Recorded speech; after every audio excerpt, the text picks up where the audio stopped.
The family are offered up to 6 appointments where a HomeTalk worker would go into the family home to deliver some support around early language strategies, play opportunities and ways to encourage talking through everyday routines. My favourite HomeTalk activity is Play Doh. Looks like Teddy likes it too. I like HomeTalk because it's delivered in the home, which gives us a great opportunity to build working relationships with our children and their families. Each week has a different area of focus, ranging from daily routines to talking walks, book sharing and singing. What I like about HomeTalk is how the small changes that parents make in how they talk and interact with their child can have a huge positive impact on their child's language development. What I like about HomeTalk is the singing. Every session includes some singing because it's so important for children's language development. You want to sing Incy Wincy Spider or Twinkle Twinkle Little Star? Lots of parents have told me how fantastic they think the HomeTalk service is and how it's given them lots of great ideas to help their child's speech, language and communication skills. And one parent particularly said about how they got lots of helpful ideas about how to share a book with their child to help their child's talking. So the impact that I see as a HomeTalk worker varies from family to family, as all children are different and they all progress at different rates. So the targets that we set are individual to that family and that child. Obviously any impact is amazing for us, whether that is a child learning a new sound, a new word, or whether they start to join some words together for the first time. So one of the things I love about HomeTalk is that the strategies fit in with your everyday activities and everyday routines, so like your bath times, snack times, sorting out your washing and hanging it up to dry. HomeTalk helps you and your child understand each other's needs better. And lastly, something that is really crucial to our role is making sure that every child is in the right service of care for their needs. So if they came to HomeTalk and needed a longer term speech and language therapy intervention, we would identify that as early as possible and make sure that they are referred to the correct agency to get the longer term support that they need. Friendly HomeTalk workers help you to try out new ideas at home. I like HomeTalk because it helps parents support their child's talking through play.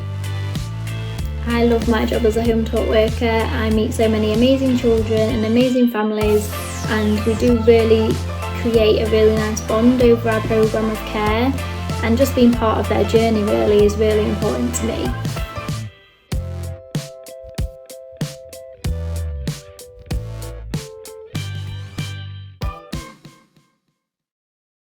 Great, so we've just seen the video about what HomeTalk is, and we're going to chat a little bit about how we've adapted HomeTalk during the last year during COVID. So yeah, the reason we're talking about how we adapted HomeTalk is we were asked to submit a case study to Public Health England, to their collaboration with, I've written it down, the World Health Organization Collaborating Centre for Public Health.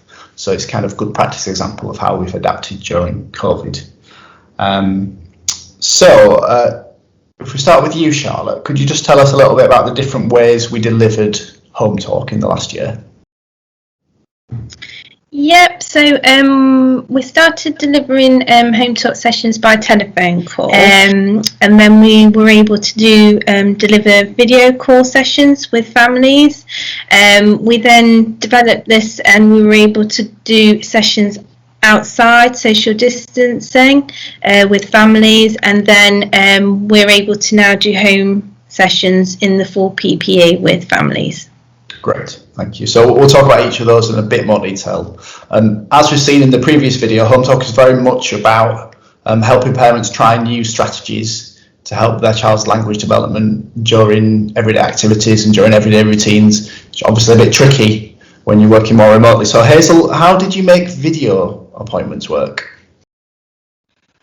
Video is very different to working in the home environment. So one of my things was my big fluffy snowman, which got the children's attention and helped them to stay focused when they were having a hello with me on the video call. also it's reassuring parents that actually this is about us supporting them to have their interaction with their child. So it's about what strategies can we share with them, and not them feeling pressurised to make their child sit down for half an hour to an hour. And I think it's just about really utilising those interactions that we see happen on screen. So sometimes it can be a child approaching a parent because their sock's fallen off, and it's about coaching those moments, utilising the moments that happen. And also, we spoke to parents a lot about just set the device up so we can see you and your child playing together. And again, that enabled us to coach as we would do in the home environment. Well, thanks, Hazel. And for home appointments, Hazel, how did you prepare the family for your visits? There's a lot about having that conversation with them beforehand, and asking them, what resources have you got that we can use on those visits? We usually take our own bag, so we're very much got planned how we can demonstrate and role model certain strategies. So it's just about talking to the parent about the aims of the session and what kind of resources might support that. Mm-hmm. And it was also just about preparing them for PPE. It can be really scary for children seeing us in PPE. So, with a lot of the children I saw, I told them I'm dressed as a robot. And children came dressed as Woody and found it really exciting, actually, that I just looked a bit different rather than scary. So you made it fun in a way? Yes, absolutely. And they really enjoyed that. And Charlotte, you sort of, with practice, developed a way of introducing the PPE that seemed to work? Yeah, so arriving at the family's property, being at the door without wearing the PPE to arrive, so that the parent and carer can see you and the child as well without the PPE, because it can be a bit daunting arriving in full PPE. Some of these families, it might be the first time they're seeing you, so it just helps to build that relationship with both the parent and carer and the child, and kind of reduce any of those barriers as well. And with the outdoor visits you mentioned, how did they work? So again, before you visit, preparing them to do with the social distancing and the COVID measures, but it's setting those goals so that they can bring resources for the session, and again giving you opportunities to role model, coaching and observing the parent and child interaction as well. Yeah, great. I think that face-to-face, however you could make it work, really made a difference, didn't it, in terms of being able to do assessment and being able to, like you say, model things. Yeah, definitely. And it's really nice as well with the sessions, particularly some of my sessions having those targeted activities and words to focus on.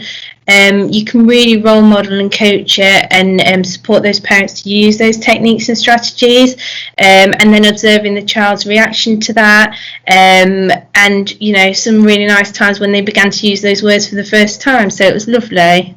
Great, thank you. And then the last thing really, Hazel, was just about how you followed up appointments. Yeah, so very much we would normally give leaflets out for parents to use and to look at during the sessions, and as we're not physically there in person now, we used a lot of email, so sending an email of a leaflet sometimes before a session if the parent could have a look through it and prepare themselves if that was appropriate. Sometimes something would crop up in a session that we hadn't planned for and we'd follow it through afterwards.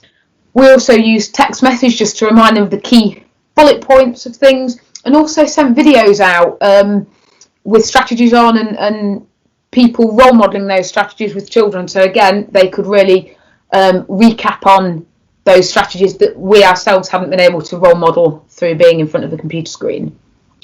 Great, thank you. So yeah, I think overall you and the rest of the HomeTalk team did a fantastic job of adapting in difficult circumstances. I think it's a really nice example of trying things out and developing ways that work. So a couple of people tried each new step we tried and we worked out a way that it worked. So I think well done, it's a really good job.